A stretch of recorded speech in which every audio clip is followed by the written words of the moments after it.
Il giorno che a Trieste si esaurì, si sentì un crepitio e un forte schiocco.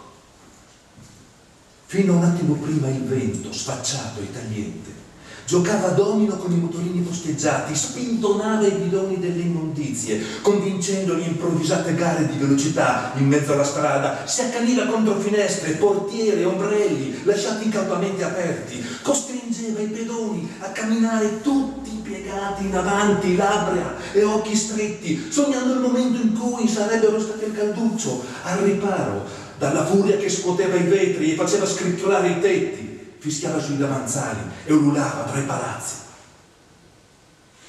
Poi, nel bel mezzo di un'ultima rabbiosa raffica, si udì un diffuso crepitio elettrico da far abbaiare i cani, seguito, secondo alcuni, da un forte schiocco. E la vola, all'improvviso, cessò. I cittadini, tutti compresi i neonati, gli animali, zittirono all'unisono, interruppero ciò che stavano facendo come risposta a un comando invisibile e drizzarono le orecchie, spaventati, pungolati da un'ineffabile sensazione di vuoto. Persino chi in quel momento avrebbe preferito godersi il sonno dei giusti, le guardie giurate, gli operai di turno di notte e parecchi tra gli studenti, si trovò improvvisamente sveglio, gli occhi sbarrati e lo stomaco contratto da una sottile inquietudine. I primi minuti trascorsero in maniera stentata e incredula. I commercianti uscirono dai loro negozi e gli avventori dai bar, ancora con il bicchiere in mano. In alto, nei palazzi, qualcuno cominciò timidamente ad aprire le finestre, mentre per strada tutti annusavano l'aria, aggrottando le sopracciglia, scrutavano il cielo, improvvisandosi esperti e cercavano conforto nelle reazioni altrui, senza trovare però null'altro che perplessità nello sguardo dei vicini.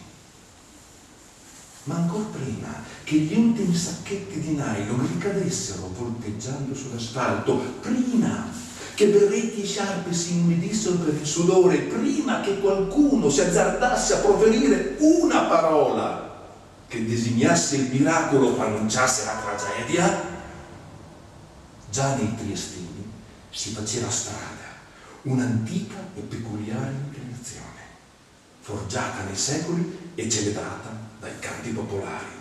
Viva là e Bobon l'avevano chiamata, quella disposizione d'animo che da sempre li incoraggiava ad accettare i fatti della vita così come si presentavano, senza necessariamente comprenderli e senza porsi oziose domande. Preferirono i triestini allargare il sorriso anche se avevano il cuore stretto e si sforzarono di apprezzare i lati positivi, per quanto apparentemente miseri, di una città senza mora, in cui le casalinghe avrebbero potuto stendere di nuovo il bucato all'aperto, le ragazze indossare gonne e tacchi, i ragazzi ammirarle dalla sella dei loro motorini e i pompieri godersi qualche nottata al caldo come mogli. Gli unici a non farsi ingannare da quell'atmosfera di forzata allegria che si rafforzò e si diffuse nei mesi seguenti furono i vecchi. A nulla valevano le rassicurazioni di figli, nipoti e conoscenti che, ostentando sicurezza, cercavano di convincerli e di convincerle in primo luogo se stessi che la bora non poteva essersi esaurita per sempre, che si trattava sicuramente di un fenomeno temporaneo. I vecchi, cocciuti e rimpiccioliti dall'aria piatta sempre più pesante, confabulavano tra loro sulle corriere, negli ospedali, guardandosi attorno con un perenne sospetto e disapprovando la reazione eccessivamente spensierata dei concittadini. «S'è morta! La Bora s'è morta!» borbottavano, «e finirà che mori anche la città!»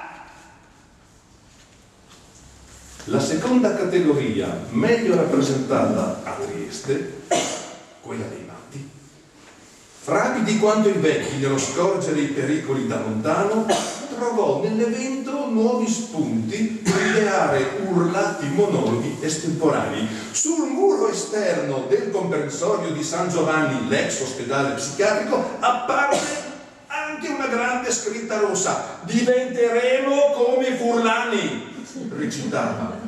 Ma non tutti erano convinti che l'autore fosse un matto. Di sicuro, con il passare degli anni, i cittadini tentarono di riempire alla meno peggio il vuoto lasciato dalla Bora, inventando un rosario di ipotesi sulla loro sparizione, sulla sua sparizione. Le più poetiche la dipingevano come una dama offesa, stufa di udire continue imprecazioni al suo arrivo, o come un ragazzino scapestrato che finalmente era cresciuto e si era dato una calmata. I più razionali invece rifiutavano spavaldamente l'idea che un vento potesse avere un'anima o qualsivoglia intenzione e invocavano i cambiamenti climatici a mo' di principio esplicativo. Poi però, non contenti, buttavano nel calderone anche le scie chimiche e la parapsicologia, finendo così per offrire uno scarno contributo al problema investigato. Qualunque fosse la causa che li aveva privati della Bora, sicuramente i triestini non ricordavano più di avere in passato imprecato con vigore all'indirizzo del forte vento che impediva loro i movimenti, scaraventava le tegole sui lunotti delle automobili e faceva crollare le impalcature. E ora ci lasciavano andare a poetiche malinconie, ricordando la Bora che giocava a monella con le gonne delle turiste, creava pennellate impressionistiche sul molo audace e stracciava le vele delle barche con impeto, così dicevano, quasi artistico. Ricordavano bene invece, e rimpiangevano, l'azzurro vivo e profondo sfoggiato dal cielo dopo una bella sventolata e il profumo frizzante dell'aria.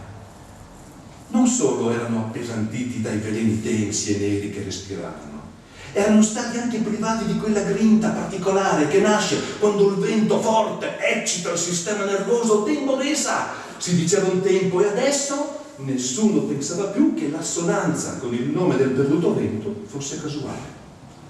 Per farla breve, quando a Trieste si esaurì la Bora, i triestini sprofondarono in un'apatia, in un'indolenza così malinconica che facevano pena soltanto a vederli.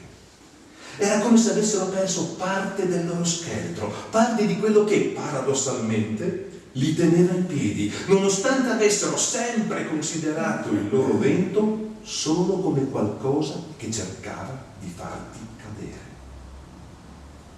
Forse l'assenza della Bora li aveva resi più calmi e meditativi, forse avevano cominciato a mostrarsi più socievoli, solidali e disponibili, ma in realtà si sentivano come svuotati.